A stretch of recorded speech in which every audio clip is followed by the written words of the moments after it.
Okay. That was a much cleaner opening than last week with Promethean, because he said I accidentally hit Aha! transition. I'm. Yeah, I don't know. definitely. I am can intro, Yeah. All I guess.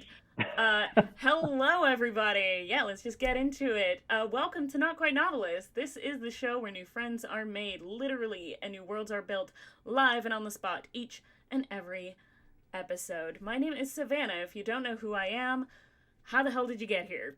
Please tell me because I actually want to know how people found my channel.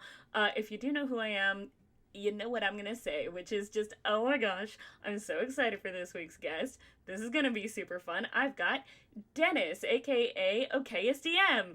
Yay! Here, round of applause real quick. Yep. Dennis, how are you today? How you doing? I'm so good. I've been excited about this for a while as Yeah. well. It, I've heard the pitch. I've watched a couple of these episodes, and I'm excited to get crazy. Hell yeah. We're gonna get chaotic. I mean, creative. We're gonna do both. That's what's gonna happen. There are Yeah, no. That's my favorite thing about this is when people are.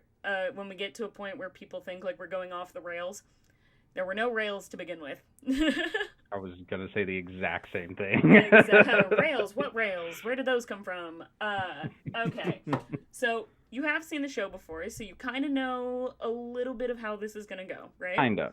Yes. Okay. So I will go over it. I've got these two teacups here.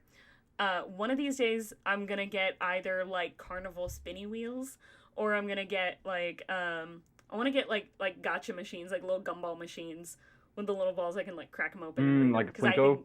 yeah, because I think that'd be fun. But right now they're teacups, and in them are a bunch of slips of paper, and some of them are themes, and some of them are tones. And I'm going to go ahead and take a slip of paper out of each. And then we're going to use the two prompts that I pull out to make up characters, make up a whole world, do something weird with it. Okay, this is going to be fun already, I can tell. Oh boy, I cannot wait. That's the same thing. Sometimes there is overlap, so I have to like toss them back in and try it again. Because like sometimes I'll do That's like, allowed.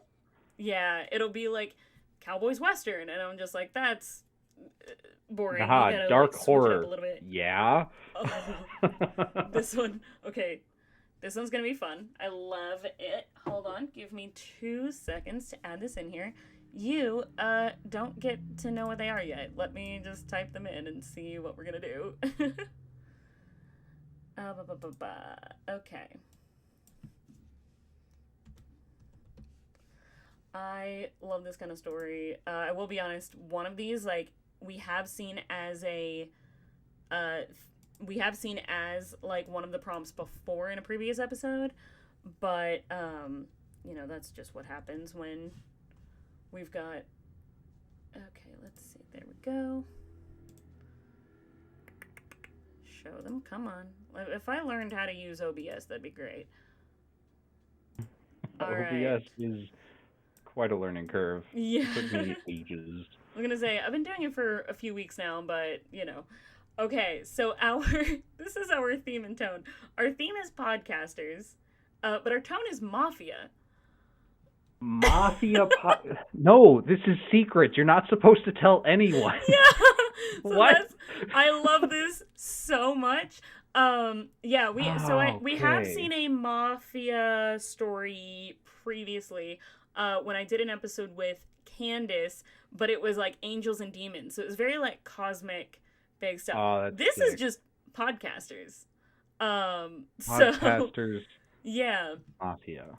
So I immediately do have kind of an idea, but I want to know like does this spark any particular like interest? Do you have any like initial inspiration from these two things? Um, I guess my initial inspiration, I don't know if you've seen Midnight Gospel. No, but I Um, feel that name sounds familiar. so it's a super trippy show, and basically this guy has a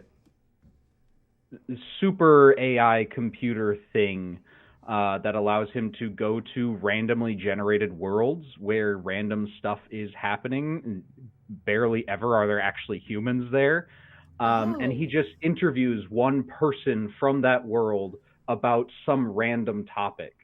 And they just ramble on and on and on as they're fighting a zombie apocalypse, and they're talking about what is right. It's Oh, so weird.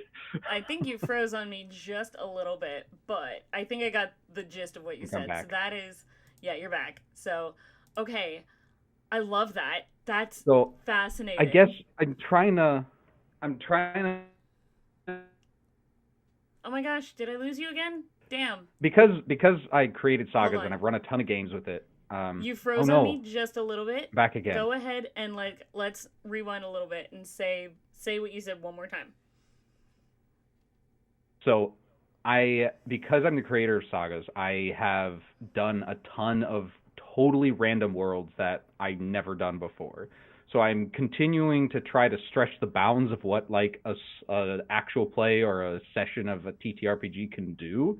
Yeah. And so here I'm thinking, what if the only way that we can tell the story is through an actual podcast?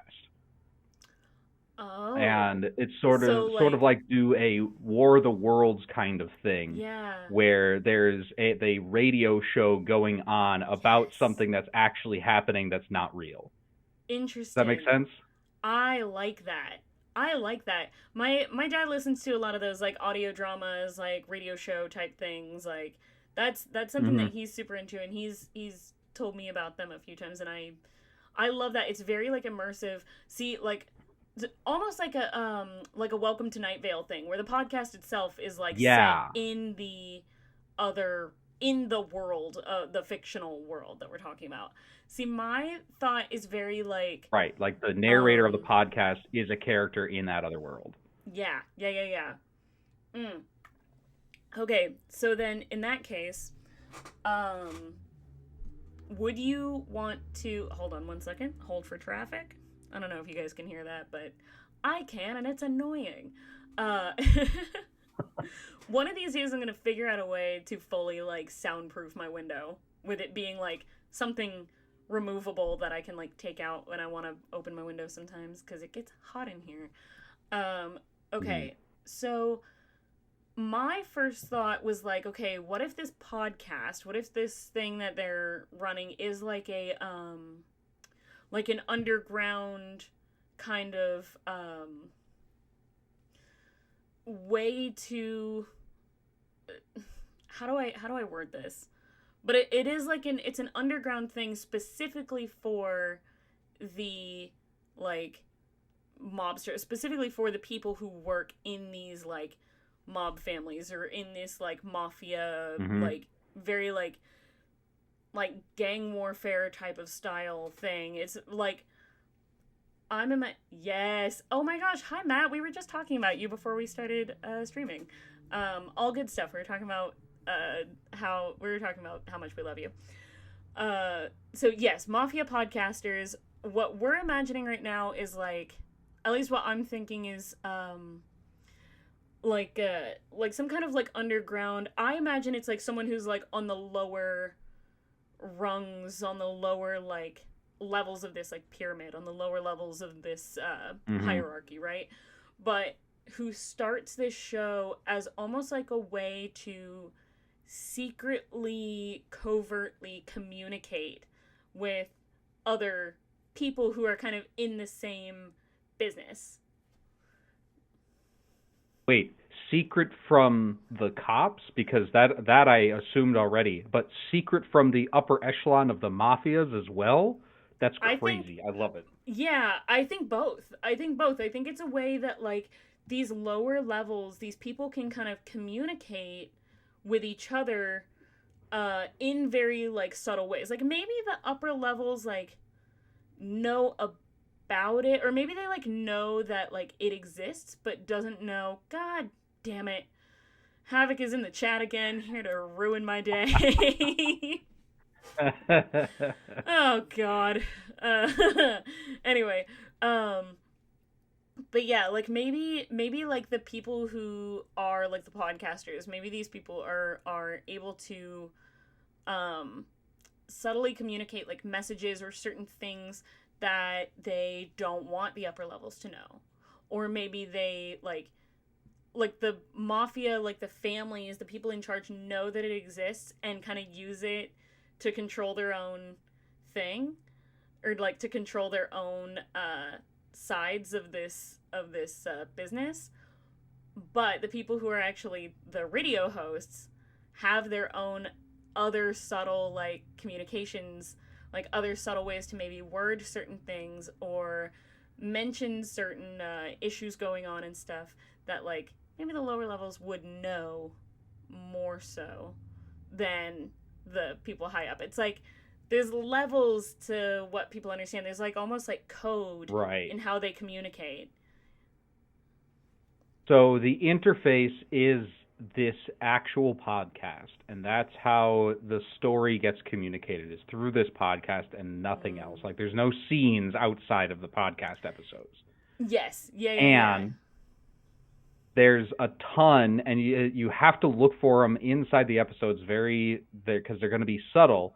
But you can, if you read between the lines, you can tell that there's a bunch of spying and counter spying going on inside this podcast by not only the different mafia families between each other, but of the rungs of the ladders within those families. Like there's alliances at the very top saying we need to keep them the oppressed, and there's alliances at the very bottom saying we can overthrow those at the top. Yeah, but it also like it almost has like I mean there can be like little things that are actually kind of a big deal, but to like maybe it doesn't affect the lower rungs as much as it affects the higher rungs. Like maybe like two people who are technically like I'm a sucker for ships, we all know that. But like, you know, two people who are from opposite sides maybe are seen commingling and seen dating. But there have to be a way for like one person to communicate a message to another person who like from one side because they haven't seen each other in a while. And maybe they do it through like an ad read or something, like a promo in the thing. Or maybe they do like subtle ways Savannah likes ships more than pirates and naval officers. Damn. Amazing. I got called out so hard. I'm putting that on a t-shirt. Yeah, Matt, I gotta pin that. That's gotta get pinned. For sure. That's how dare you. So yeah, okay. So yeah, but like little ways that maybe other people within the different families can communicate to other sides. Like maybe there are alliances among people like on the lower rungs. Whether it's whether it is like a relationship or there's gossip, or maybe they're two like they're friends who realize that they both started working for other sides and they're like, oh shit, we're supposed to hate each other now or whatever. Things like that. Ways that like yeah, but I also think like the stuff that the higher ups should know about. So ways to communicate like turf fights that went down, where it's like, oh, now this family is running this block or something like that. Like things like that. I can't look at chat because Havoc is here and I can't. I'm also thinking that like this is the mafia, right? If you do something that someone doesn't like, you get shot. That like you get targeted immediately. Yeah, absolutely. And this podcast that goes to all the mafias, they are going to have some of the craziest security measures ever. Yeah. Like because they're going to have to do broadcasts from a different location every week. They're going to have totally different security. They're going to be rotating a bunch of different stuff out so that no one actually knows where they're going to be broadcasting from. But sometimes, like at some point in the story, I don't know if we're going into actually building a story, but I think a crisis is going to be, someone shoots up the studio while they're recording. Yeah. Well, so here's what I'm thinking. So something that I try and like, it is pirate radio. Yes, that's the word I was looking Hmm. for when we first started doing this, Matt. So thank you. Um, and I can't believe I didn't think of pirate radio when you said that I like ships more than pirates. Rude. But I'm glad that you actually said yes. It is pirate radio. So something that I like to do in these episodes on Not Quite Novelist is very much like, okay, let's say that we were doing this as like a little like role play story, because I like to like RP over text Hmm. and stuff with my friends, or if we were playing this in like an actual game, right? Um, Whatever. If this was a show, a game, doesn't matter. Who would you want your character to be? Who would my character be? Because my thought is, if I'm thinking like, oh, this is a podcast that is going out to all, like to all everybody. Like it's a public Hmm. access thing. So maybe like the general public listens to it thinking it is like a drama. Like in the story, the general public listens to this thinking it is a fictional thing. Um, but I'm thinking in the like story, I would love to be the actual like host, the radio host. And what I think would be interesting is if this person is completely anonymous. Like you don't know, like no one in the mafia, no one in the family, whether it's the higher up or the lower down, no one knows who started this podcast, which family they actually work Hmm. for, if they work for anyone in general. Are they like a snitch? Are they a CI for the cops or something? Like no one knows who this person is, where their basis of operations is, nothing like that. Hi Jen, how you doing? We're making some mafia pirate radio podcaster type thing. It's crazy And already. yeah. So I think my character, I would love to be that character who's like, oh, I'm the one who like runs the does the actual You're podcast, the but it's host, like, the yeah, hostess, I'm the the podcast host, but the it's the, like, the voice. yeah, but it's a very like, no one knows who I am. No one knows my real name. No one knows the real story. Very Gossip Girl, very Lady, yes, very Lady Whistledown meets The Sopranos is kind of what I'm thinking. Like it's Gossip Girl meets the mob. So, yeah. Okay. That's kind of what Okay. we're going for here. If we are making it so that there is only But it could be like we're a duo. It could be like a, cuz podcasts are right, generally like there's two people. So it could be like exactly. this is a duo of podcast hosts that will talk about like kind of things and then And we discuss bant them. off of each other, and Mhm. it's just like have a guest on every now and then and just discuss Oh, a new having topic guests with would be code woven. insane. Mm. Having guests would be great Mhm. because like email from untraceable like IPs, right? To invite guests. Yep.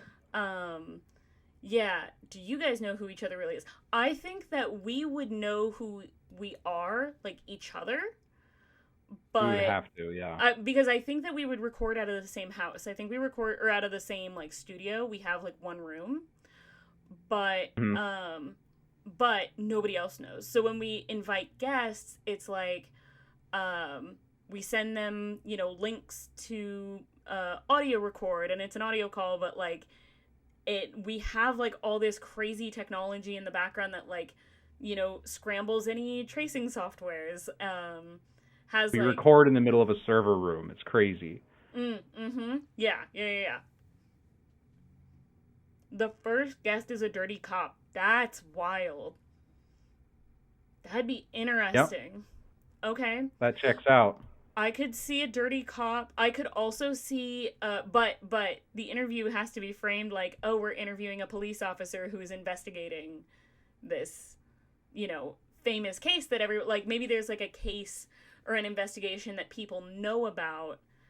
And so our first Mhm. guest is interviewing a cop who is investigating this case, this thing that's happening that like people know about, this like, crime ring that's happening, and something like that. Yeah. Um and Exactly. And then all the like guests have voice encoders and scramblers and make Mm-hmm. sure that we don't know who they actually are. But like if it's a dirty cop about a very famous case that everyone cares about and affects the mafia like intensely, and the Mm. purpose of our podcast would be to make sure no one gets a head start. Everyone learns this at the same time. Yes. Yeah. And it's like everyone knows everyone I'm ignoring the Cookie Monster voice filter comment over there. But yeah, everyone knows like yeah, I love that. The everyone knows at the same time. The cops learn everything at the same time as the families. The families learn everything at the same time as the um the lower levels and the upper levels of everything. Yeah. I really really love that. So do we want to try and develop who our characters are? Like let's kind of take the lens off for a little bit and just as characters right now, who are our characters? Why did we start this podcast? How do we know each other and how do we know the thing? Are we a part of the families or are we I'm not the enforcer in this one. Relax. We talked I a little bit think last week. Havoc is mentioning last week when I was in the vampire short film, and I was like I was an actor in this little short film where I was like the vampire character I played was like the muscle. She was for sure the enforcer. I am not in this one. This is a different story. Relax. Uh, so yeah. So my question um, is, how do we know? How did we get into this? What's our origin story for this podcast? that's tough because who would be crazy enough to do something like this in the first place? I Here's the thing. This motherfucker is calling me out in chat. Have it go away. Because Havoc says you can't be the daughter of the boss. Because I have a habit, and this is true, and people know this. I love writing a like nepo baby. I love writing like a princess character, like the an heiress. I mean, everyone knows that from seeing me play Fallon in Castleton, where I played like the daughter of a god. Um, Hmm. I was the daughter of this like god who wanted like high status and all of this. I love playing the rebellious family member of people in power. And that genuinely Right. was my first thought was like, okay, what if it's someone who is generally kind of high up in the family? And I don't know if I want to play like the heiress, the rebellious heiress this time. I kind of want to play someone who is like maybe on like the lower levels but knows the higher level people. Like maybe instead of being someone who is the daughter, this like heiress type character, maybe my Hmm. character is like the best friend of that daughter. Like that daughter heiress type character is my character's Okay. bestie. And so I'm So like you're doing the podcast to tangential. help your friend? I think I'm doing it, yes, but it also, I mean, it's simultaneously like because I think the best friend doesn't know that it's me. I think it's no one Mm-hmm. knows but your Mm-hmm. character, and I think like she's doing it with the thought of I have my best friend's best interest at heart, but overall it is going to end up possibly hurting her family because like her dad is the big boss, that kind of thing. So it's like, Right. yes, it's a weird, like, this guy is objectively dangerous and a criminal and is doing really shitty, like, scary, dangerous things that could put my friend in danger because he's putting his family in danger. But at the same time, ACAB, and I don't really want them to be ahead either. So I'm like, I Mm-hmm. just think also I think they're like maybe they're college students, and I think that my character is a journalism major. I think that's what's happening. Is she's like is wants to be a Okay. journalist, but All right. decides to get into this podcast to like share news to everybody objectively without um without getting anybody ahead. Just she wants to air everybody's dirty laundry. And I like, so to to take a step back, we've got a story that is told in podcast form, and the podcast itself is a podcast. So Yes. This friend of the mafia princess is hosting this podcast, and has various guests on to generally screw up the power balance structures within mafiadom. Yes, like maybe my dad Has like special is a guests little on and all wrong. sorts of stuff. Yeah, like maybe overall it helps. Like there is a selfish intent there because my character, like maybe my character's dad works for my like best friend's dad, you know, and so like we're like kind of lower level. We're like not really rich. But I have more like tech knowledge and I want to be like a journalist, and so that's why I'm like trying to do this mostly as a way of I believe that information should be free and available to everybody. But I also know I'm putting my head on the chopping block if I'm doing this. So I have to be as secretive as possible and no one can know. So that begs the question from a character standpoint, who is your character? How did you get into this? How do we know each other? I've been thinking about this the entire time we've been talking, and I have my answer. Okay, what do you got? If you're not playing a Nepo baby, I'm playing a Nepo baby. Let's go. Not only are you friends with said mafia princess, I am said mafia princess' brother, and I am the failed one. Like she is the one, she's the heiress, she's gonna inherit everything. Even though I'm older, I'm super bad at everything. You're the like screw-up big brother. I'm not cut out for this. Yes, Let's exactly. Go! Exactly. I was so hoping you would say that. I'm so happy. So I almost feel like we can get to the name at this point because both of us are super close to this one character, and she is like central to our story, but she's not a PC.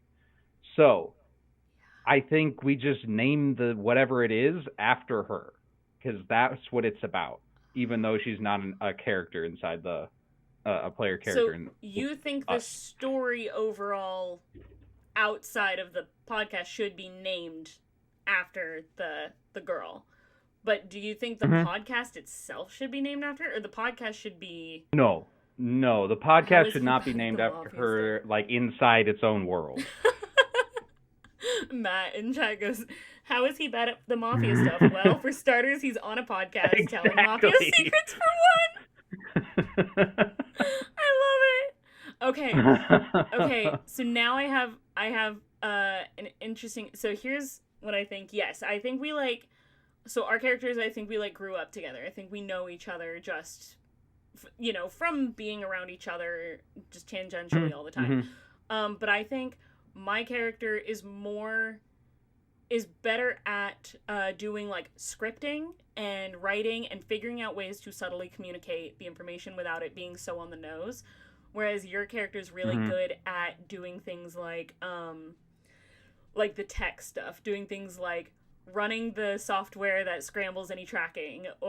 You're the one who probably built the studio to make sure that it was actually safe for us and that kind of thing. I have the money to do that as well. Yes, you have the money, you have the means, you have the knowledge. Maybe you were like maybe in college you were like some kind of like tech, software engineering major or something like that, like something in like technology. Whereas my character is going to be more like information, like the content base versus the like behind the scenes stuff, using daddy's money to make a podcast for spilling daddy's secrets. Daddy's secrets. Exactly. Oh, this is so cool. I already love this. I love it. Okay, I have a super important question that's has a lot of wide-reaching impacts for our story, and that is when is it set? Oh, yeah. That is a good question. Okay. Well, I mean, if it's a podcast, so like if we're going podcast, it could be just like a radio show, and we could set it like, right in the 2010. That's the most random year. I don't know anything about Mafia in 2010. Like, that's Yeah, I too know, me recent to be neither. public knowledge. It's a podcast. See, that's the thing, is Matt says it's a podcast in the 1920s. It could be like a radio show. It could be like a radio thing, because in that case, like in that era, it would be easier to do things that are like security based, right? That are taking out things. Or it would be fun to do something that is like more modern day, because then you could add in all sorts of like fun, like techie type things. We could do something. I mean, there's a lot of things that we could do in any time period, I think. I think I want to do a time period where organized crime is romanticized, though. So you're like thinking the like 20s, 30s, 40s ish. Yeah. Oh man. Yeah, so you're thinking like Prohibition era type thing. Mm-hmm. That could actually, hold on, I gotta do some like historical research for just a hot second. What the hell And is my... I have an ulterior motive, and that is my 1920s radio announcer voice is one of my favorite voices to do. Okay. So telling me to do my best 20s gangster voice. Donate 5 subs and I'll do the voice. I'm sensing a theme. I have done this so many times where I'm like, hey, you donate 5 subs and I'll do a weird voice for you. I like doing weird voices. Got the vibes anyway. Of roll a net 20 and I'll allow it. Exactly. Exactly. Mine is pay me and I'll do a voice. Oh, Jen, thank you so much for the 200 bits. Speaking of, if you guys, so this is a great spot for me to go ahead and throw this out there. For a measly 100 bits, you can suggest either a theme or a tone to get thrown into the pool of papers that I just spilled all over myself. Hold on, let me pick that up. That is cool, though. I mean, Yes. in Sagas, So- we have a table that I can roll on when I don't know what world I want to do, and sometimes I'll just go there and roll on that table. Yeah. So seeing So- suggestions like this is really essentially that's what so for what I do is, these are basically random tables. I'm just pulling a piece of paper instead of rolling a dice. But for 100 bits, you can suggest either a theme or a tone for me to throw into this, and go ahead and it might get pulled next week. It might not get pulled for a while, but it will get added into the pool. And I will be adding your name onto the little slip so that I can thank you when this suggestion does get pulled. So Jen, you donated 200 bits. Let me know what prompts you want me to add into my little cups here, and you get 2 of them. So you can throw them in now. You can think on it for a bit while we're working on this, but at any point, go ahead and throw those suggestions in there, and I will. But I'm worried it'll be a threat. Here's the thing, Matt. So Matt says, well, shit, I was going to tell Dennis to do the voice, but now I'm worried it'll be a threat. I can't make my guests do anything, but so if Dennis wants to do the voice, do the voice. Throw something in the chat for me to read in the voice, and I'll do the voice. Excellent. I love it. Deep Sea Civilization. Okay, yeah. I have done Under the Sea before, but I like Deep Sea. I like that specification, because Deep Sea and just underwater is two different totally different things. So, yes. In the One Piece game that I ran for Just the Human, we're doing a season 3. Wow. Yay! There was that distinction between, like, there's normal sea creatures and then there's deep sea creatures, and they're totally different. That is a very, very different. Goes to Google old terrible. Yes, medical that's ads. perfect. Yes, I love it. Okay, I am going to have to write down this prompt here. Give me 1 second. Deep Sea Civilization. One of the supplements that we're, sorry for the plug, but doing a plug because it's relevant, I promise. One of the supplements we're doing is underwater city cyberpunk. So it's basically like Cyberpunk Yo, video game, except it's like deep underwater. that's And there's sick. like chains hanging it, and it's called Aquaborg, and it's about this one monster that was created by and one of the military corporations, of which there are dozens. Yeah. And it's like four like dead soldiers that had dead decorated soldiers put into one body to like Ooh, make a super android soldier thing underwater. that's insane. That's sick. That's so cool. Uh, Ooh, the second one is establishing a colony on a new planet in a different galaxy. So I'm trying to figure out a way that I can add it to a slip of paper that is this big, and they are generally just a one word thing. But I'm thinking like Mm-hmm. space travel maybe would be a good way to word that, or like a I can just write like new planet or something like that. I'm trying to think. Settling. Oh yeah. Um uh It is like it is like it is something that I think we should be like careful of because of colonization I was and the gonna awful say like effects that that is that has a had throughout we history. we did have an episode. I think it was with it was with Emily from Hexes and Vexes that we wrote in or our thing.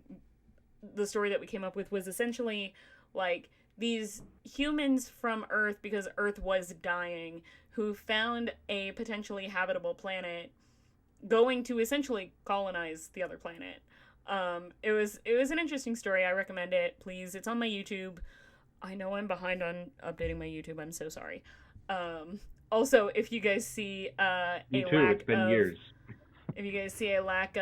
updated doodles on the overlay, mind your business. It's been a long 2 weeks. So, okay. So, okay. Matt put something in the chat. Go ahead All and read it right. in All your right. announcer voice while I write this down. And don't forget, this episode sponsored by Dr. Batty's Asthma Cigarettes. Treats symptoms of all ailments of the throat. Not recommended for children under 6. I love it. I love it. Oh, that's good. Great find, Matt. Yeah, that's a good one. Okay. I gotta work on my transatlantic accent. I gotta try and get that worked out. I can't really do that kind of voice. I wish I could. That'd be great.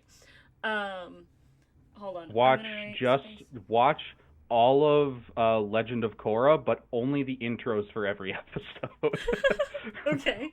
Okay. Good to know. Because it's always a guy doing. It's like set in Yeah. 20s ish technology, and it's the Mm. announcer is that guy, and he's actually a character in there that See, is a radio announcer for like the fights and stuff. but for this girl, I'm gonna have to figure out how to do like, I mean, was that a thing? Like in that era, did women do like radio shows? That's a whole other thing. Is like that's a Oh, whole in nother. our world, yes. You know what? Fuck yeah, I love that. Fuck it. This is historical fiction, which means that in this, We can it's do not what a we want. fantasy. It's not a fantasy world, but in this world, we absolutely can. Hmm. I love it because I was gonna see like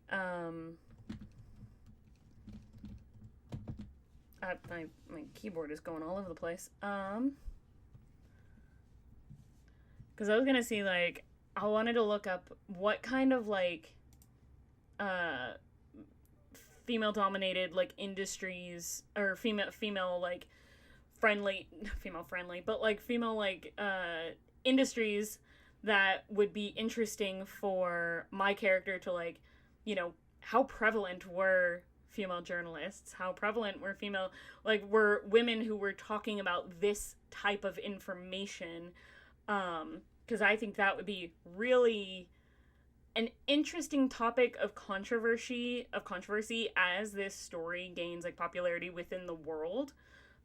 People kind of debating like who is this person kind of thing. Like, who is this person who's running this radio show, and how does she know everything, and why does she think she has the right to share all of our secrets? But it's kind of just adds to like only a woman would be that badass to run a show like that. Exactly. You're literally describing Matt's suggestion, which is the only thing that I can think of that fits into this, is Piper from Fallout 4. I don't know anything about Fallout. Please teach me more. So in Fallout 4, there's Diamond City, which is a city on a baseball field. Awesome. It's like the Red Sox stadium. Cool. Love that. And awesome. one of the followers you can get there is Piper, who is a journalist who has an actual like printing press, and like actually does news and gets news out to the people that live in this city. I say city, but it's city by Fallout standards, so it's population 200, something like that. It is a post-apocalyptic city, which is very different. Exactly. I do know that Fallout is a post-apocalypse thing, which makes me very happy. I love it. 100%.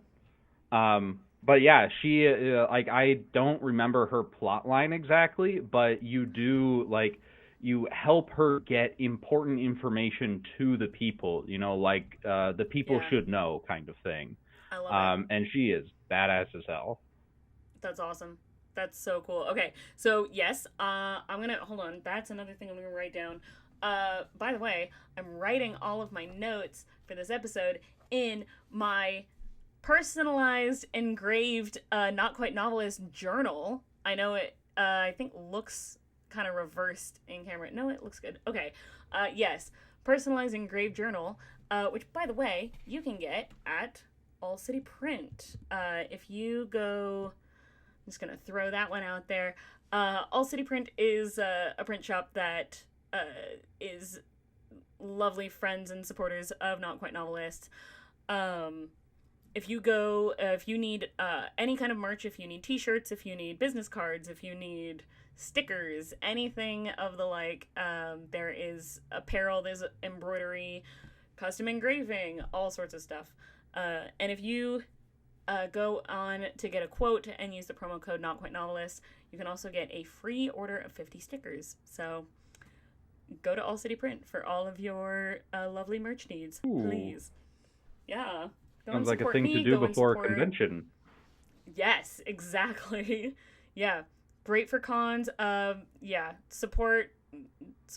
Speaking of female-dominated spaces, go and support a woman-owned small business. It's great. I love them.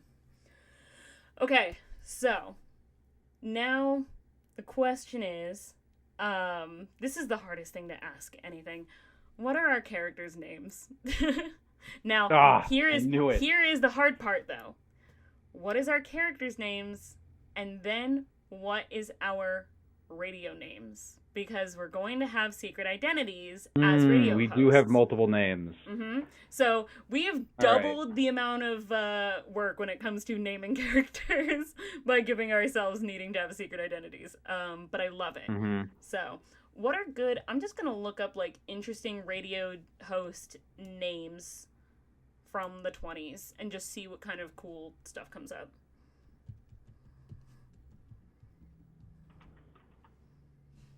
I love that my computer is actually listening to me, because I typed in radio and the first thing that comes up is radio host 1920s. Jeez. That was wild. Yeah. Radio host. I'm just gonna write radio host names.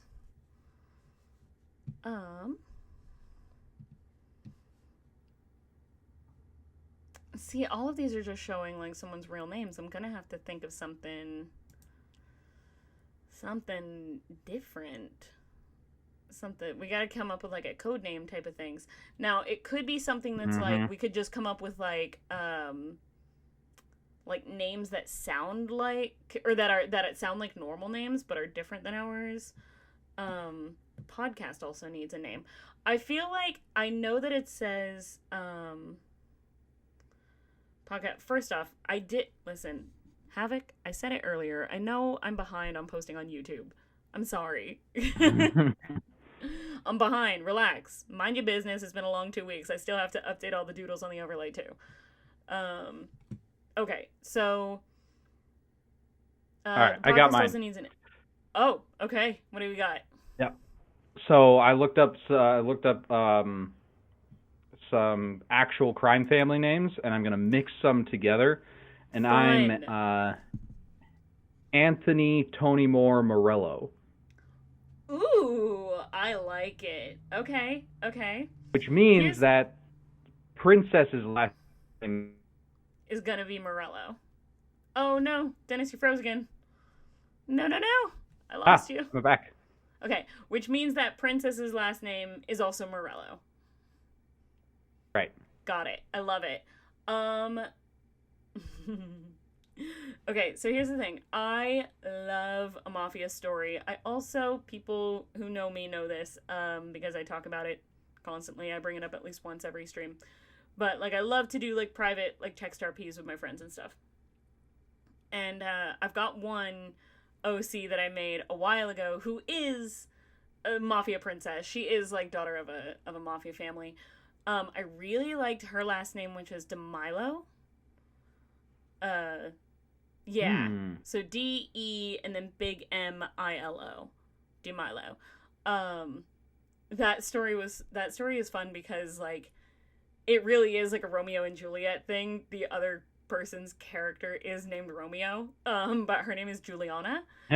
Um, yeah. So that's a fun story to talk about. Now I love that story. Now I'm thinking about them. But I'm thinking like, um, what?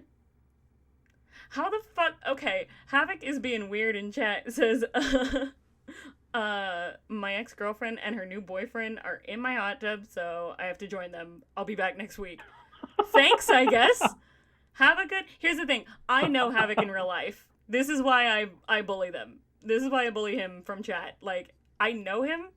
To me, that is a normal statement. It's super weird that he's throwing it in chat on my stream. That's so funny. I love it. I'm gonna text you about that later. Okay. That threw me.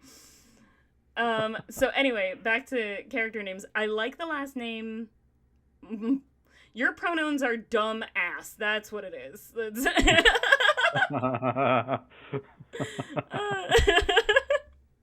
Okay, so I like the last name DeMilo, and I'm deciding to not be super creative. So I think I'm gonna keep that last name because I don't feel like looking up any other names. I don't want to go with Juliana because I don't want to have it just be the same, the same type of character from my own story. I'm actually you know what? I know what I want to do.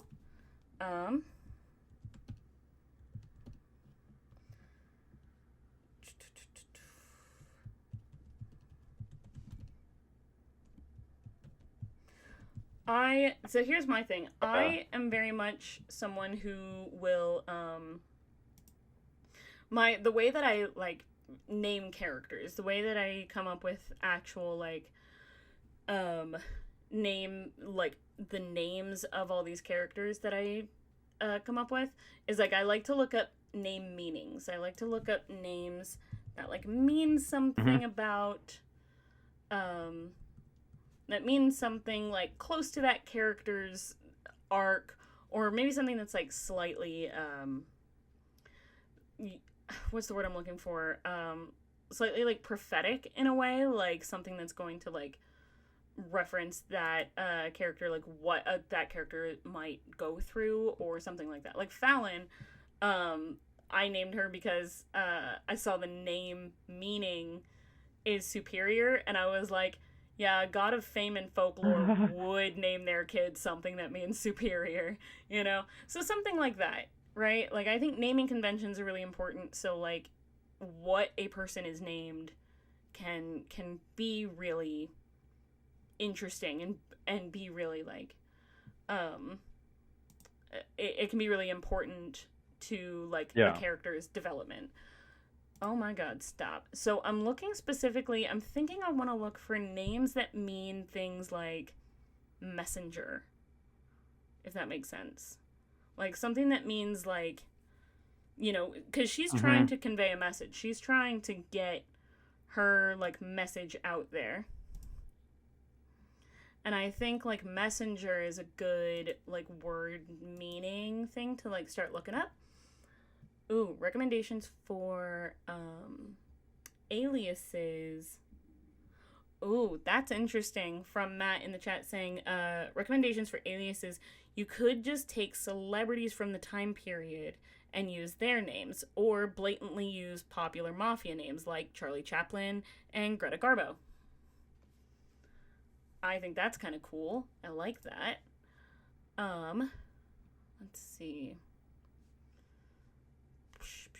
I have a similar process, but what I usually do is I don't make it like necessarily that the meaning carries over. What I'll do is I'll go into like Google Translate and I'll pick a word and I'll translate that in Ooh, word into like 20 different languages and pick like syllables to craft a name using those results. that's fun. I like that. Um, I mean, we could also do something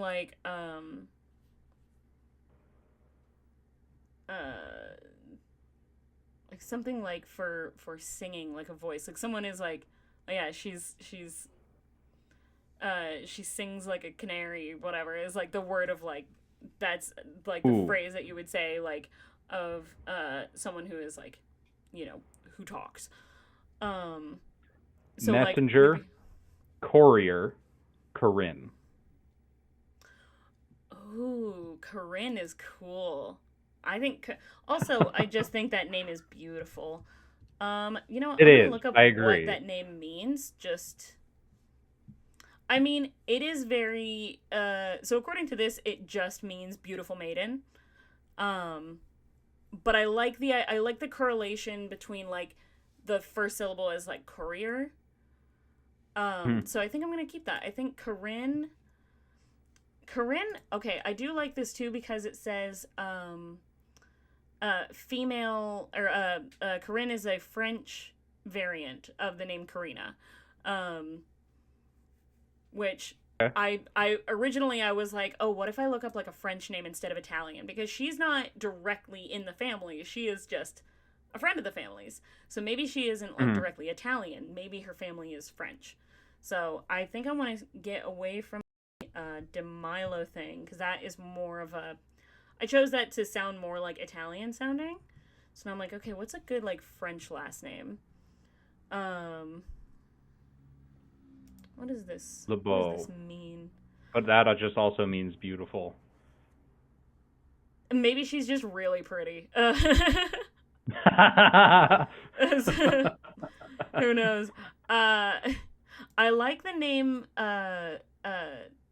Dubois. That one that I Mm. looked up that was like it kind of close to like what you said. I just think it sounds really pretty too. Um, that's interesting. It means from the woods. That's cool. Bois from the Yeah, woods. Hmm. Dubois. It means from the woods. Um, what's this?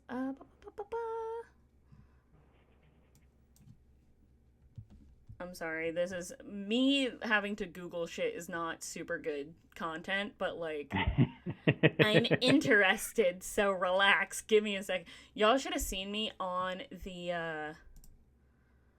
the stream where like I had officially made Twitch affiliate, because most of it was just me and Sam googling what sea creatures looked the most punk rock. Like it was, we barely came up with any actual like character development because the theme and tones, literally, the theme was punks and the tone was under the sea. And so we were like, okay, let's do like a Finding Nemo, Shark Tale type of thing where it was like we're not doing mermaids, we're doing like just actual fish, but it's punk. So okay, which of these motherfuckers look the most punk rock? And most So of the like stream was just me. lionfish, anglerfish. Yeah, lionfish was one of my big things. There was like a bunch of crazy shit. There's like a type of seahorse that looks like a bunch of a leafy sea dragon is what it is. Seahorses get crazy. Seahorses are fucking wild. Oh, we also had an all black clownfish, like a goth clownfish. That was fun. Ooh. Have you ever seen those? Those are cool looking. Black clownfish. No, but I've seen the googly eye clownfish. Those are fun. Okay. The beautiful, beautiful maiden. Yeah. So, here's what I'm gonna do. I think, Corinne is beautiful. I think her last name is gonna be Laurent. Because, when I looked up, Laurent as a last name, it says it means something about, like, a laurel tree, right? So I looked up the symbolic meaning of, like, a laurel, or a bay tree. Apparently, according to this, it has a symbolic meaning of peace and victory, which I think is awesome for her because her whole thing is like, she's doing this to have, like, she's doing this to make sure everybody is on, like, an even playing field. And so, for her, the only people who can come out of this victorious are going to be, her and Tony, basically. Like, it's gonna be her and the people that she's trying to protect. So, I like it. I think Corinne Laurent, and, oh, Shiza, hold on. Please tell me I did not just exit out of my own fucking stream. That Nope. did not just happen. I see you're still live. Oh, well, We're on. Then why am I don't know how to run my own computer. Why am I like this? Alright, we're back. Heck is hard. Yeah. Ooh, Matt also threw out decanto. Because, Italian for song is, canto. Canto. I think that's cool. I think that's pretty. I like that one too. Ooh, maybe that is like the last name of like a rival family or something. Like, you know, if there's one mob family, there's got to be others. There's several, yeah. Yeah, there's got to be a few. Mm-hmm. So that's definitely going to be like one of the yes, yeah. Okay, well then, so if it's 1920s, what exactly is the like crime that they're doing? Is it like bootlegging? Is this prohibition? I think each family has its own turf as far as what crime they're actually committing. Yes. Also, so have one a good of them night, Jen. Thank specializes you for stopping in bootlegging. Thank you, Jen, for stopping in, and thank you for the bits. I appreciate that very much. Again, you guys, if you want to suggest any themes or tones, because eventually I am going to be running out of ideas. Eventually I will run out of combinations for these things.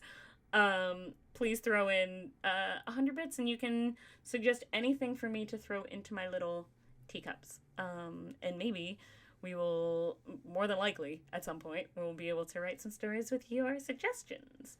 I did, for a while, have an idea of like, oh, if you donate 1,000 bits, you can actually choose what the next theme or tone is going to be. Like, you can tell me it.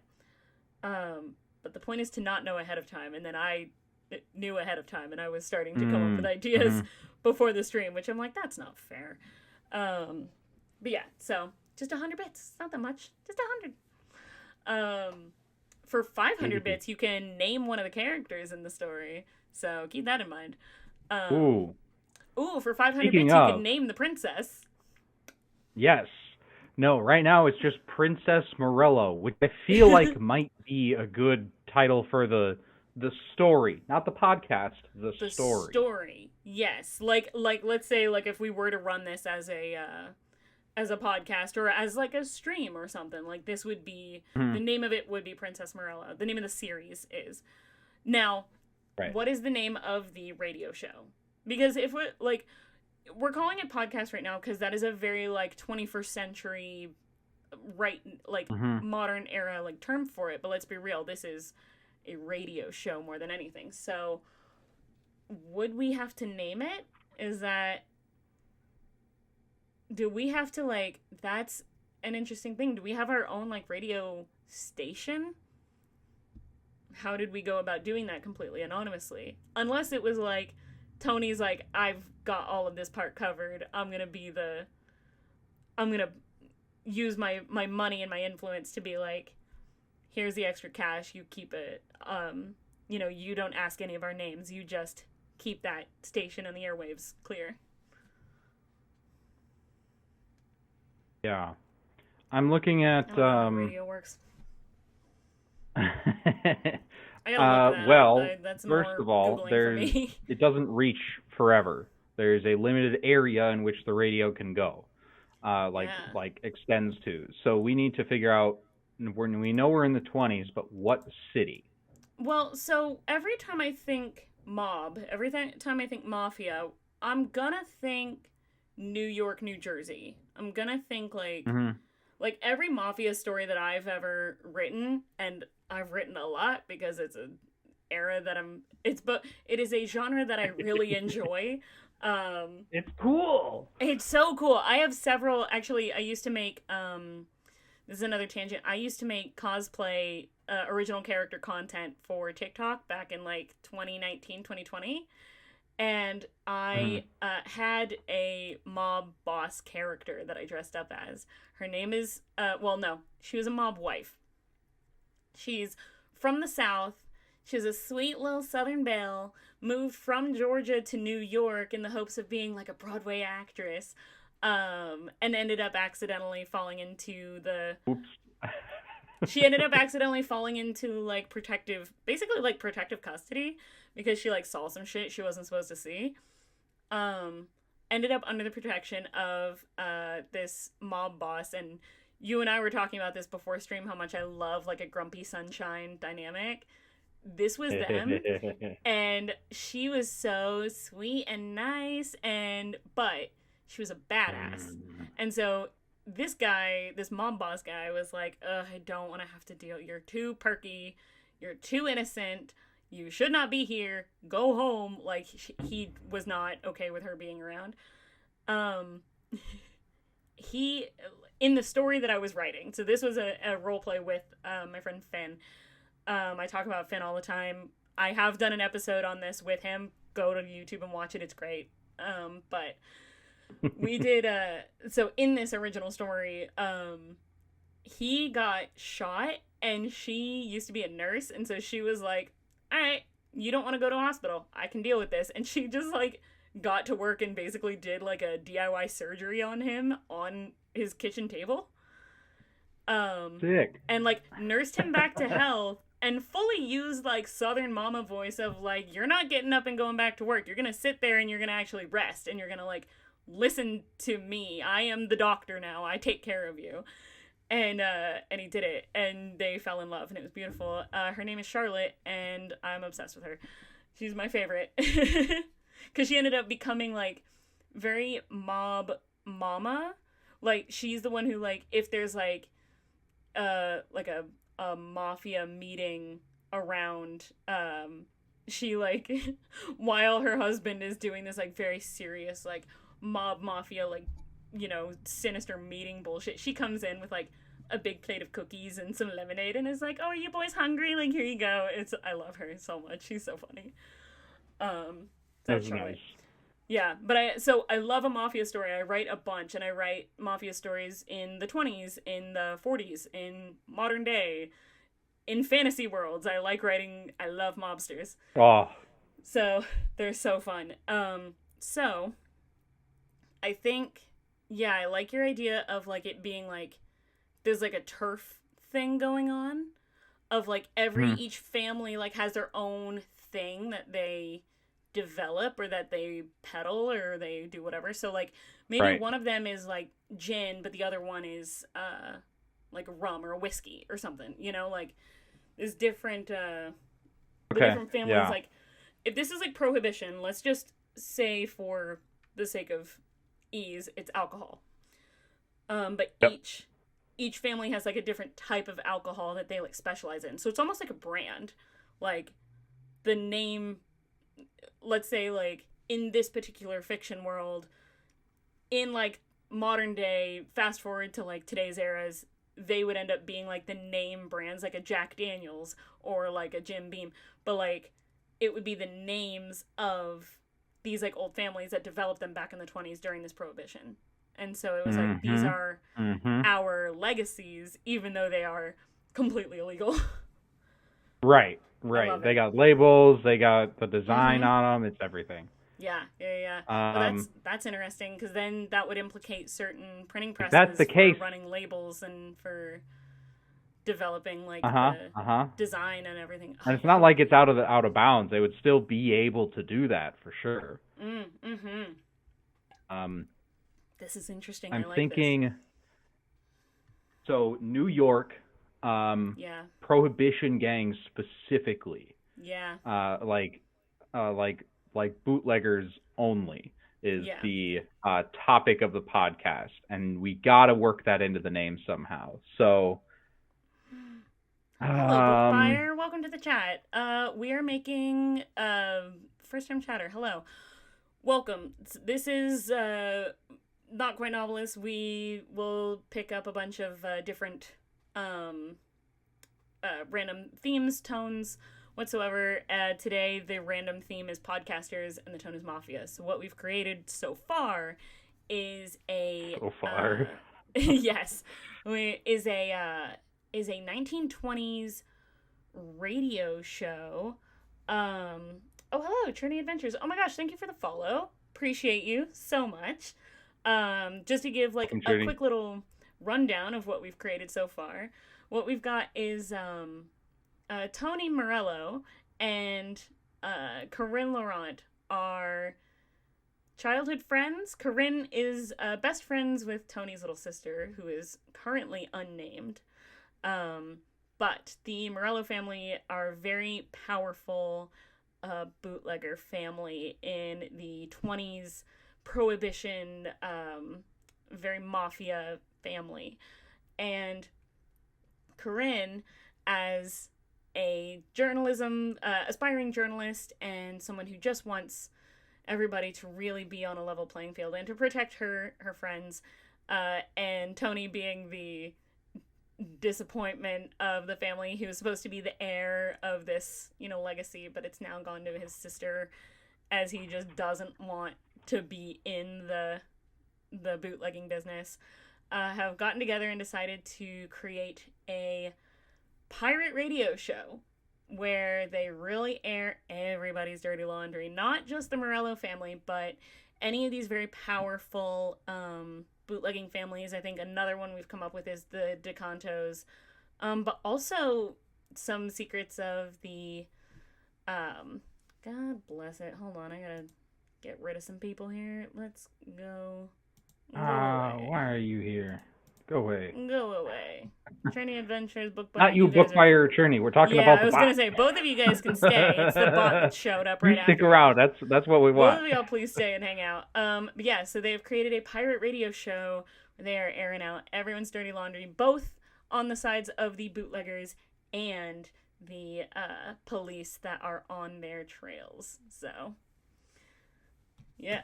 Well, guess I'm banned. Yeah, Trinity Adventures, you just followed me? Get out. No, stay. We love you. Yeah, I love this so far. Okay, so I think... we still need a name for our podcast. For the actual radio show, bootleggers... yes. Yeah, it's a sort of like code to go out to all the mafia families for like information and drama and Matt saying, I can't wait to see Sister Morello's BBEG boss fight. That could be really interesting, like at some point in the story. I mean, like the problem with doing like a character creation and a world building show is I want nothing more than to just talk about, I can see certain scenes where blah blah blah, like I can see this whole plot happening, and I'm like, we're not supposed to be doing plot. We gotta, yeah. There have been so many episodes where I'm like, oh, we just created like a plot. Like, I did an episode with Arcane Anthems where we essentially created an entire campaign in a span of 2 hours. Family Distilled. Oh, that's sick. Brilliant. I'm not A gonna beat that. plus. No, Family Distilled is That's great. so cool. Family Distilled is awesome. Yeah, I love that. Okay, so by the way, another for the new people who are here, if you see all of these little doodles that I got going on my overlay here, all of these are doodles that are specifically um, representative of previous episodes. I am 2 episodes behind. I will be adding. There will be 3 new drawings on my overlay next week, which I got to get on. But this week, I think what I want to do is like an old timey radio with like a bottle on top, like just sitting on it. You know what I mean? Or yes, I'm thinking along the same lines, Yeah. combining literally podcast and alcohol. I was thinking of a rocks glass with headphones on. Oh, that's fun. I like that. Yeah. That's cute. Okay. I like that. I've got a lot of ideas. We'll come up with something. Mhm. An old We'll come timey up with mic more avatar. in the meantime. Yeah, that's funny. Or an old timey mic inside of a rocks glass. Like the mic got like put into the glass. That's fun. Like the mic is the ice. Okay. Yeah. Well, I'm gonna workshop it. You guys are gonna be surprised next week. Don't worry about it. Like I said, I got 3 freaking drawings I gotta add to this overlay. Mind your business. I've been busy. It has been a long 2 weeks. I got a new bed, and so it's been a lot of like putting furniture together, taking it apart, and not sitting down to just work on my podcast. What is that cup you're drinking from, Dennis? What is that? Oh, I'm so glad Show you that off. asked. Yes. I got this at the Minnesota Renaissance Festival. Is a full-on freaking goblet done by Black Dog Pottery. I'm obsessed. Literally the last stream I was on, Matt asked me the same question. Great. Yep. But the symbol is a complicated Celtic knot with 2 symmetrical dragons looking at each other. That is sick. I love it. What's the name of the pottery name? Black Dog Pottery. Black Dog Pottery. There we go. I'm just gonna throw that in chat real quick for anybody who wants to go and Google them later. Whoa, my stream just got a weird thing on it. Okay, I think we're back though. I think it's back. Yeah, okay. Good lord. Okay, so Family Distilled is amazing. 7, I share a brain cell. Apparently the brain cell is fancy, or likes fancy ceramics. It's true. It's true. Love fancy ceramics. Yeah. Okay, so Family Distilled is an excellent name. So it's so good. I've gotta ask, because we talked about this before the stream, and then Matt called me out at the beginning of the stream. What exactly is the dynamic between Corinne and Tony? We haven't talked about this. No. We've not spoken about this once, and it's so important. Yes, because we all know, as Matt, Mr. War-Torn Knight in the chat pointed out, Savannah likes ships more than pirates and naval officers.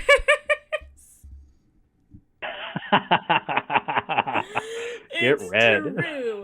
However, and I think, if this was a story, and purely from an audience standpoint, because I understand how the book talk girlies are. I understand how people see a mafia story when you've got a male protagonist, a female protagonist, and they work in close proximity and they're very close with each other. This does absolutely lead into a great friends to lovers, best friend's older brother type of romance story, a little romantic. Yeah, that is such a trope, isn't it? Right? Oh, I walked right into this one. We really did. And it is a great trope. Let's be so real. All right, if this is the direction we're going, then because I'm imagining, I think if this is a story, Tony if Moore this is like a podcast, it would be a slow burn and it would torture the audience. Yeah. So I was along the lines of thinking Tony Moore was just he was the money and the tech and Yeah. not like absolutely not the brains behind anything. He doesn't actually know what he's doing unless he's Yeah. like at a computer or at like I guess it's 20s, so phone jacking stuff in, Yeah, at and the like like he knows how radios soundboard, work. the old-timey Right. soundboard type of thing. Yeah. So if he's the main male love interest, then he can't be a complete idiot. He needs You're some brains. However, you're giving me all of Savannah's favorite tropes here. Because you just said Ah! a himbo Big Brother character? Oh my god. I'm obsessed. There is All right, okay, I guess we'll so just lean into it. okay, here's the thing. I'll fully admit this. My favorite, yeah, who doesn't love a himbo? I was like, did you not see my character in Castleton? Do you not know me? Also, as like, okay, Johnny from Talking XP will vouch for this, because this motherfucker made made several himbo Big Brother characters in his campaign. Two of them in particular that I was like, I love this so much. I've cried over these motherfuckers. I love specifically like a slightly himbo but like very protective Big Brother. Like melts my heart. I love them. So Savannah's gonna fall in love. For sure. I'm sorry, it's gonna happen. But our hostess cannot. That's not but allowed. You can't Corinne. do it right away. No. That's the thing, is I think like it is very slow burn, and I think it's a situation of like, I think the way that their relationship develops is it starts out as very much like they're both doing this with protecting, Princess, but also like protecting the family, making sure that they have kind of a step ahead on the cops, making sure that the cops have a step ahead on them. It's all making sure like everybody has a level playing field to kind of just shake shit up a bit, maybe take something down, maybe not. It's they just want to like share this information. I think Corinne's priorities are very, very much on doing the show, like doing the radio, and her goals in her career. She is a very like career oriented kind of person, and I think throughout the story kind of what happens is that like they start kind of like, they obviously they have to spend time together like outside of just doing the radio show or like behind the scenes doing all this work, so they're working in close proximity. And I think when things start getting a little like cozier, when things start like more like romantic tension starts building up, I think Corinne like pulls back. I think Corinne is like that. I think she's like, you're a distraction. Like, I think you're distracting me from what's really important and what we're really trying to do here. And so I think Corinne's arc would be a lot in the direction of like, I can be both a strong, intelligent, woman who is trying to like further my career and further these goals, both kind of like politically and personally that I have, and still have like, a romantic life at the same time. Because that's something that I personally have a problem with in fiction is, in like, let's say like we'll use like Disney princesses as a perfect example. Problem that I have is like in the beginning they were the princesses that were all about like, oh, I just want my prince to come and save me, and that was their whole thing. What is up with the video on my stream? Anyway. Whoa. Did you see it? I saw it that. Too, right? Yeah. What just happened? No, that happened earlier. I don't know what happened. Okay, so I'm not the only one. I'm not hallucinating. I don't know what the fuck. Okay. It looks good now, so I've got to keep my eye on it, because what the fuck, man. But yeah, anyway. I'm watching on our video call, and that was fine. But the stream was... It's the stream that's being weird. But, okay, so, like, early Disney princesses, it's very much, I am just a damsel in distress waiting for my prince to come and save me. Whereas now, as a way to kind of subvert that, the idea of the character who is like the not like other girls type of character, right? Like that kind of happened a lot in as time progressed, where it's like, oh, now to be like a strong independent woman type of character, it means that they can't have any kind of romantic story, romantic subplot. And I like the idea of like this character who needs to understand like you can have both. You can be, in order to be a three-dimensional human being, you're allowed to have feelings and be soft and be feminine, while also like understanding that you can further your goals that are, you know, maybe not this like traditional housewife goals at the same time.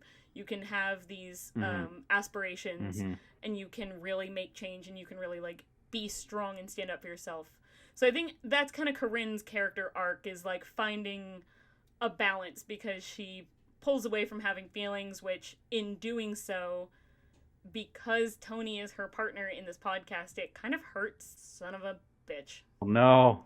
Okay, so Twitch or my OBS crashed again, which is great. No. Okay. Okay. It says we're back.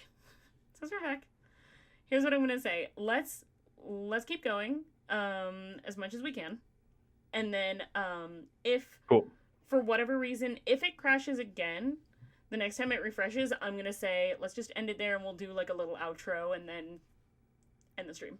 Cool. But let's keep going Works for now. For me. So, little question for some like character development for Tony is, how exactly was he like the failed, like what did he do in terms of his like disappointing the family enough to, what was his like catalyst? What was his thing that made him decide like, yes, I want to do this thing that could expose a lot of like family secrets? I think he's bitter at Dad for not giving him chances. And it wasn't really a single event, really, that like got him into this. It was constantly like he saw opportunities that needed his dad's permission, and he never got it. Like he wasn't put on the important jobs. He wasn't allowed to speak on the family's behalf. You know, stuff like that. And it just piled up until your character came to him with this suggestion. I like it. Okay. Yeah. I think that's great. And I think like my character, I think Corinne really only went to Tony just to be like, mostly because it was like, I hang out at your house enough. Like, Dad, can I help with the family business? No, you're not ready. Yeah, I think it's like You're constantly being told you're not ready. And like, you're an adult now. I would say Tony is like fully like in his maybe like early mid-20s, is fully a grown human being and is able to help. And then, but by that point has been like rejected to be involved so many times that he's like, all right, fine. Like, I'll do my own thing. Now I don't even want to be in it anymore. Yep. I like that. I think this is partly coming from a inspiration standpoint. I'm in the middle of watching Succession for the first time. I've never seen it, but I've heard amazing things. Yeah, go ahead. You're okay with spoilers? I'm okay. Cool. So Succession, obviously by the name, is like this rich company that Dad owns, and there's a bunch of kids that are all like doing stuff within the company, and no one knows. The Dad's super old and eventually is going to die, and no one knows who's going to succeed him in like running this company. And there's people outside the family too that are like really high up in the company that could go for a CEO spot and stuff like that. And one of the oldest son, he was like, someone needs to be put on the chopping block for some awful thing that the company needs to take the fall for, and they need to pick a face for that fall to just ruin their life on behalf of the company. And Dad picks the oldest son be for many, many different reasons. And in that conversation, the son's like, yeah, I know. Do you think I ever could have become CEO? And dad says, no, because you're not a killer. You need to be a killer. And then at the Ooh. end of that episode, this is the end of season 2. The oldest son goes on the news. He's supposed to like say, I knew about this awful thing that was happening. I'm taking the full responsibility, full blame, and stuff like that. And he turned around and said, no, dad knew about this. He is the highest of the high. He knew everything, and he just shattered the family by doing it. Talk about a And I feel like killer. that's kind of what that's kind of what like Tony is Yeah. moving towards with this Okay. podcast. Like I have information that could put us under. Yeah. Oh, I like it. I like it. I feel like, okay, fully correct me if I'm wrong. This is me making headcanons and assumptions about Tony that you can tell me, like, that you don't picture They're for him, probably right, but I want to hear them. but I like, let me make my assessment real quick, and then you kind of workshop with me here. But I fully think like Tony is kind of impulsive and has a bit of like he wants to go and like say things on the show that are like could implicate him as being the person who's doing the show.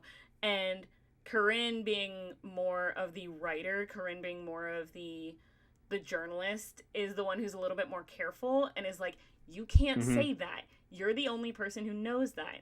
If you want that Absolutely. information to get out on the air, you have to implicate somebody else. So you have to make sure somebody else knows this information. And so she like helps him really like realize the implications and realize the things that could potentially go very, very wrong for him if he just goes out and starts spouting out information that like spouting out like things that secrets and things that he could expose that he wants people to know. And she's just like, you have to think about how you're doing it.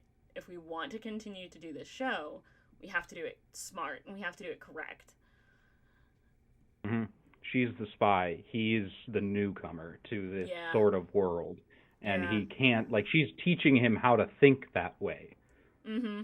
Exactly. Yeah. Thinking how to 100%. like if you were to, because if I know a secret about you and you find out that like now it got put on the radio and you know that I'm the only one who knows that secret, like we're the only two who know it, then Mm-hmm. you're immediately going to think I'm the one who told everybody, right? And yeah, so she has to kind of Exactly. like really help him shift his perspective because I think in the beginning he's like, oh, we can tell everybody this, that, and the other. And Corinne is like, who all knows that information? Just you and your dad? We're not putting that on the air yet. Mm-hmm. You have He to is do because stuff. he thinks about like the fallout of Mm-hmm. what happens when other people learn this information. He's struggling at least at the beginning with understanding like uh because someone narrows down that I'm the only one that knows it. Yeah, yeah, Oh yeah. no, And I'm back. oh no, okay. Huh, I panicked. Yeah, I think yes, because I, the idea of him being like protective big brother, right? Like that's the trope that I'm obsessed with. And Mm-hmm. he starts doing this as like, I want to like, stand up against the family, but also like I'm doing this to also protect my sister because I know that this business, I know that this line of work can be very dangerous. And if my sister's going to go into this business, like she's putting herself on the line too. So me doing this as a way to like level playing fields is making it both safer and more dangerous at the exact same time. But Mm-hmm. he's protective in a physical sense. If like he knows he can kind of keep his head on a swivel in a public place and like protect someone, like if Yep. someone were to like try and mug you on the street, he's gonna get it taken care of. Whereas Corinne is like, I need to protect you on the social and information and the intellectual level because it's Exactly. more like, Yeah. yeah. And so she kind of teaches him one that he Oh, can't oh, hit me with it. and What do you got? we have. I know we're not supposed to do this, but I have a scene. I have a scene. No, that's fine. Scene. That's fine. Give me scene. Give me scene. I love it.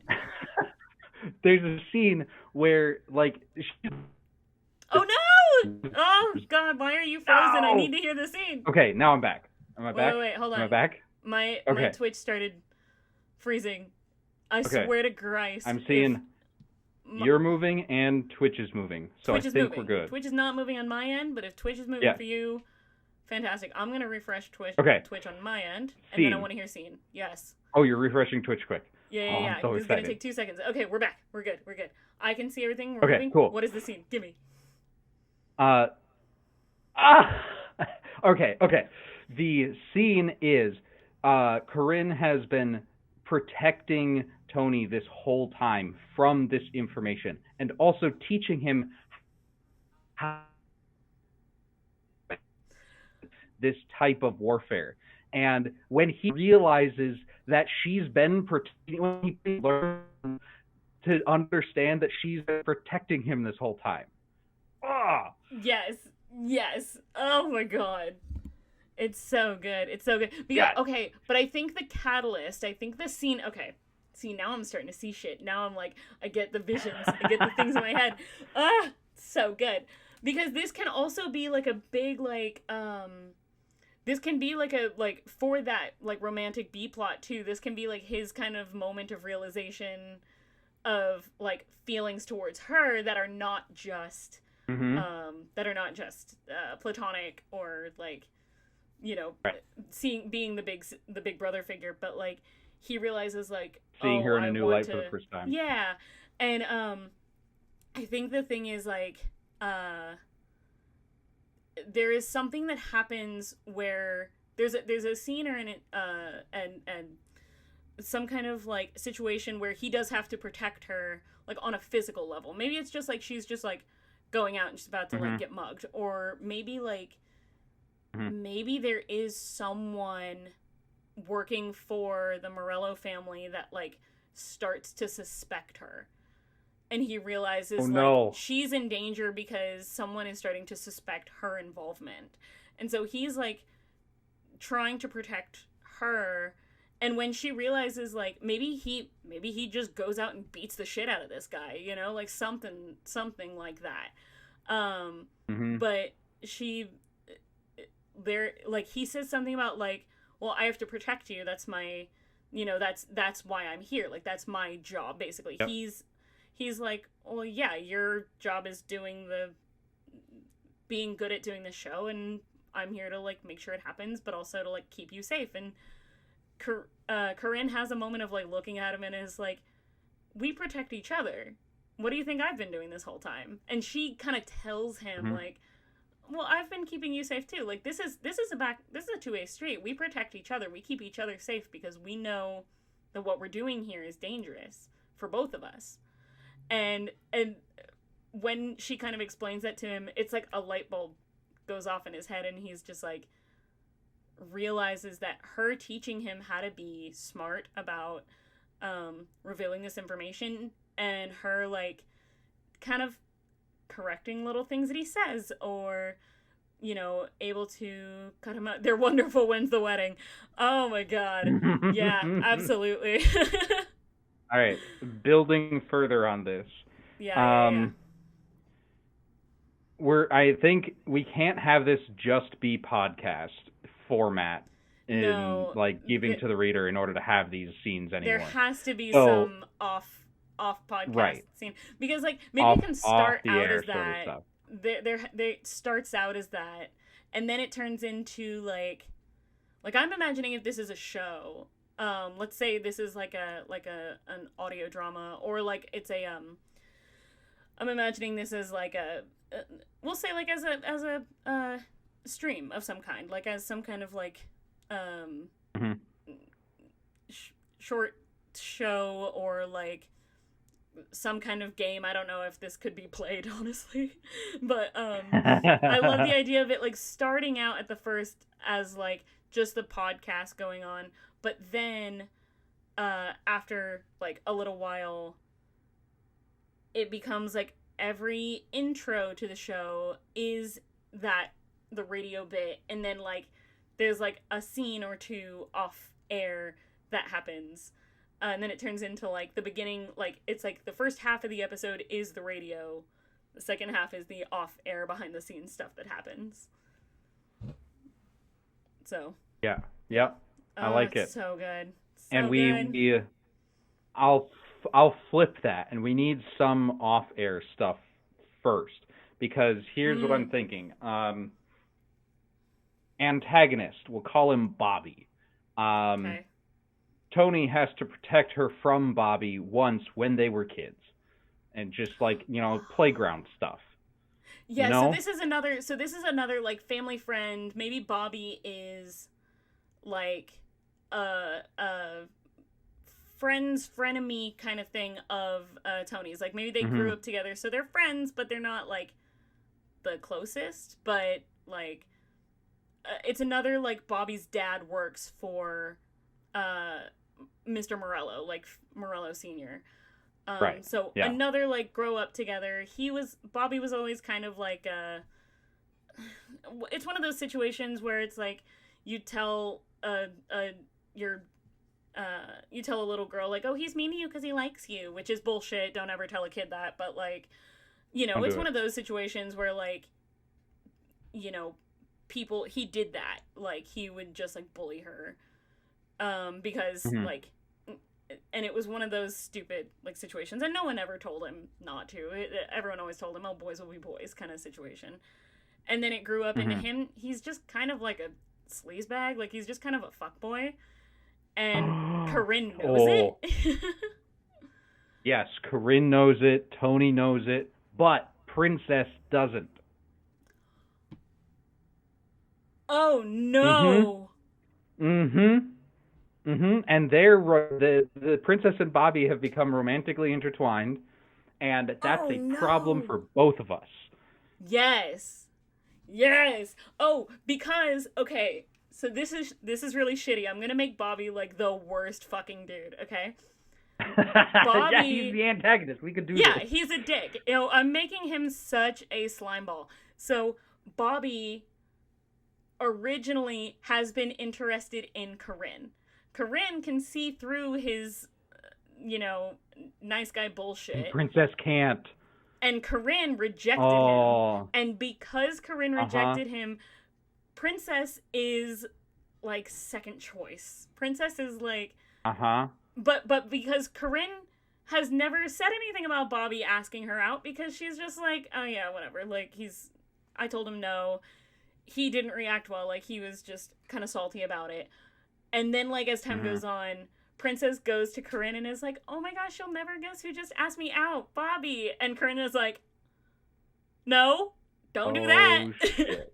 Yeah. But she's like so excited too, and so Corinne is like in this like weird like girl situation of like Bobby's kind of a sleaze, he's kind of an asshole, but like she's so excited, so how do I tell her that he's only asking her out because I said no to him?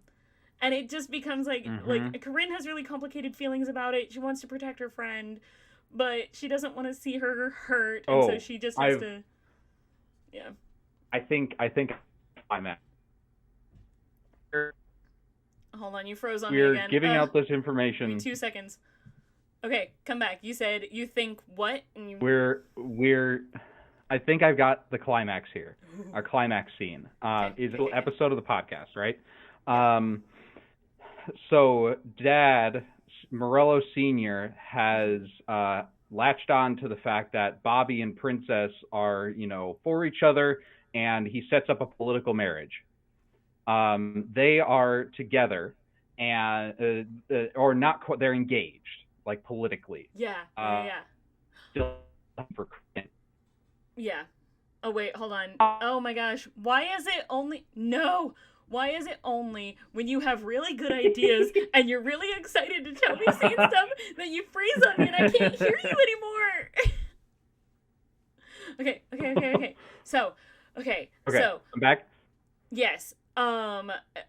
Morello Sr. sees that Bobby DeCanto. Bobby Yes. DeCanto. Yes. So he sees that Bobby is now dating Princess, right? And I think it's very much like Bobby is like, well, I might as well trade up because Corinne is rejecting me. So I'm going to go for this girl who is like, who will actually put me forward in this business kind of thing. And yeah, so he sets up. So he's bitter at both of us. One, for Corinne rejecting him, and because Tony can beat him up and has multiple times in the past.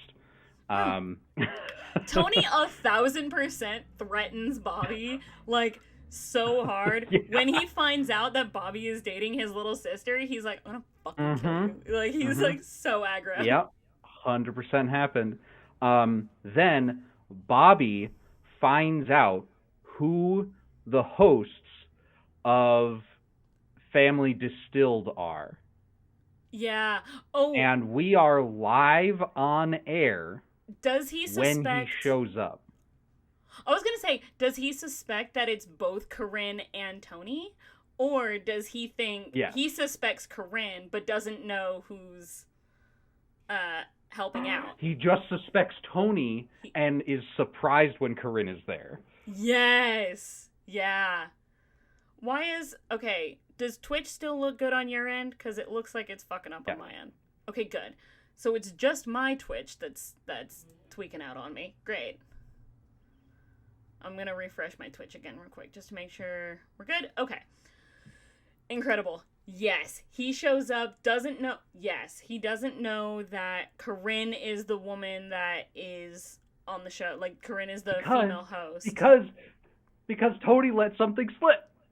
Which is totally Tony his let character. something slip. And Corinne, yes. And Corinne didn't catch it in time and didn't isn't able to do any like damage control basically, and she has to figure out a way to like, okay, how can we spin this, how can we figure it out? And so during the air you just hear like a door get like kicked in.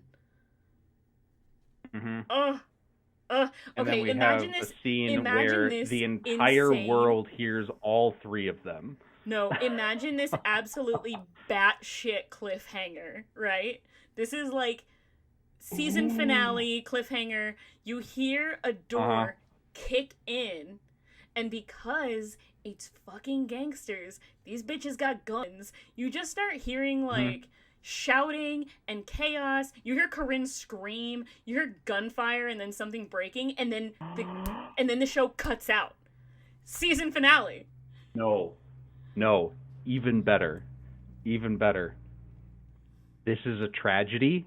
That's where it ends.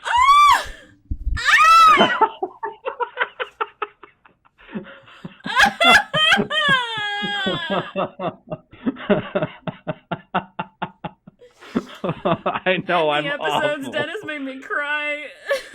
I can't. Fucking Bonnie and Clyde style, just 100%. Swiss 100%. cheesed in their studio. Oh, that's heartbreaking.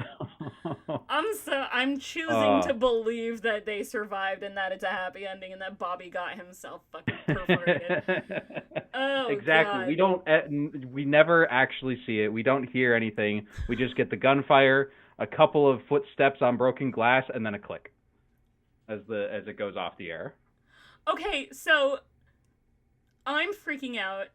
And the funniest thing about you saying that is that we're almost at the 2-hour mark, so this is a great time for us to end this episode, too. Holy shit. Amazing. Okay, well, I'm going to do our little recap here to describe what exactly we've created. My heart. I'm so upset right now. Okay. It's just...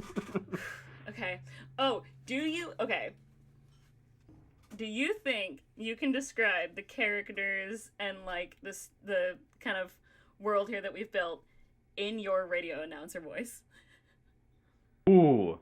Can you give us a recap of what we've created in the voice? Well, I'll certainly give it my damnedest.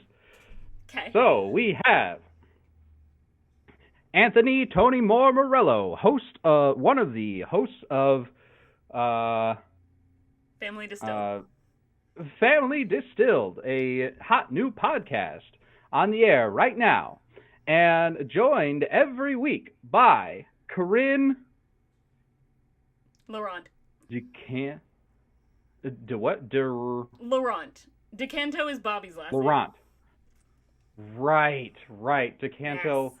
Laurent Morello. Okay. Yeah. Okay. So DeCanto, Laurent Morello, joined every week by Corinne Laurello.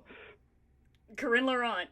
They future. No, I can't do it. I tried. Okay. I can't do it in the voice. I can't. We're gonna script it, happening. And I will make some bonus content. I'll make a little reel of you just reading the. Brilliant. I'll script it for you. Yeah. Okay. So I'll give our little recap. I can't do it live. I need a script. That's okay. That's okay. I'll give our little recap here. So what we have created here, in a 1920s fictional New York area during this Prohibition era, there is a there are obviously, when there is a prohibition, there are quite a few families or quite a few groups of people who decide we're going to make the very thing that is prohibited. And in this New York, very bustling metropolitan area, there are several families who have all decided to craft their own brands, these own liquor brands. One of them, one of the most prolific, being the Morello family, of which I think, in my opinion, because Tony Morello, I think he's junior, and I think Anthony, like, there's Tony Morello, who's you, and then there's Anthony Morello, which is Morello Senior. Right. Just throwing names out there. So, the patriarch of the Morello family, now that we've discussed, is Anthony Morello, whose two children, Tony, Anthony Jr., and the unnamed younger sister, Princess. Why don't we just make her actual name Princess? Oh my god, that's wild. Well, I think that's a nickname. I think that's like a nickname. Everybody calls her Princess. But that's like a thing in the story, is like no one really knows her name because no one ever calls her real name. Like, everyone just calls her Princess. Whether it's sarcastically or legitimately, because that's her name, or that's her nickname. Right. Right. So we've got Tony Moore, or Anthony Morello Jr., as well as his little sister, Princess Morello. And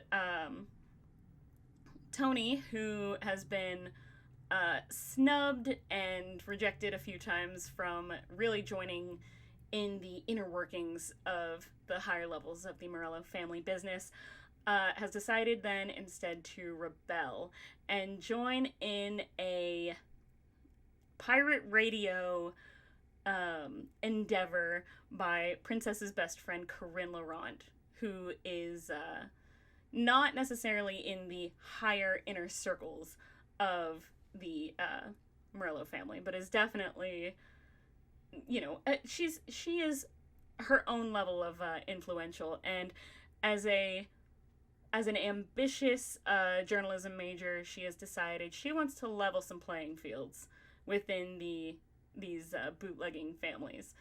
And together they create unbeknownst to Princess, together as Tony and Corinne, they create the pirate radio 1920s equivalent of a podcast, their radio show Family Distilled, where they anonymously communicate secrets from every bootlegging family out there. They bring in anonymous guests.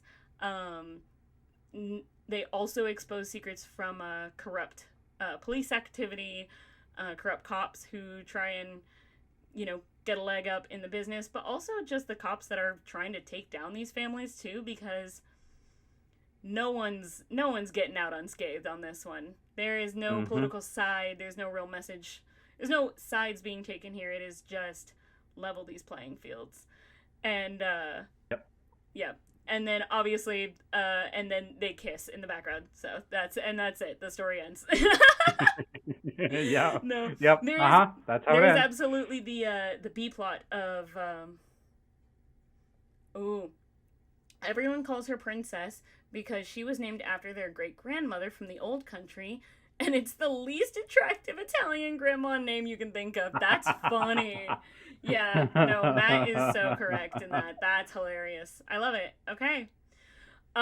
Yeah, no, Dennis, this was amazing. Thank you so much for being on Not Quite Novelist. Thanks for This was so much creating this fun. I story with love doing me. this shit. I know we've had like our Thank you little for having tech me. tech gremlins going on, but it Hmm. was so worth it to get to this conclusion. This is so To great. keep going, for Oh sure. man. Well, while I am searching for somebody to raid, tell the internet where we can find you. Who are you? Me, hi, I'm Dennis. You can find me at Okeus __ DM on most socials. Most recently, I am the creator of Sagas, which is setting and genre agnostic system. You can go over on itch and download your free copy right now. The final version with all the cool art and everything should be out middle of this summer. So if you feel like telling stories in any genre or any setting, then Sagas is for you. It's super, super math light. It's perfect for actual plays. If you're into producing that sort of thing, it's been great. It's a ton of fun. Incredible. All right. Now I have to try and figure out who to raid. Dennis, who do you think? Who do you think we should go for? Who I is live right now? think, well, Spunky Taylor's doing a mutual aid stream right now. Ooh, yeah. You know what? Let's go do that. Alrighty. I'm gonna go ahead and get this started. Alright. So I hit start raid. Okay. Yeah. And as always, you guys can find me here. I do this every week. At Not Quite Novelist on same time next week, Sunday at 5 p.m. Pacific Standard Time. I am trying desperately to be able to do some crafting streams on Tuesdays, but internet doesn't like me very much. But we're gonna try again this week, so we'll see. Fingers crossed. Aside from that, thank you guys so much. I appreciate all of you, and that's it. Okay, bye. Bye. I'm really bad at outros.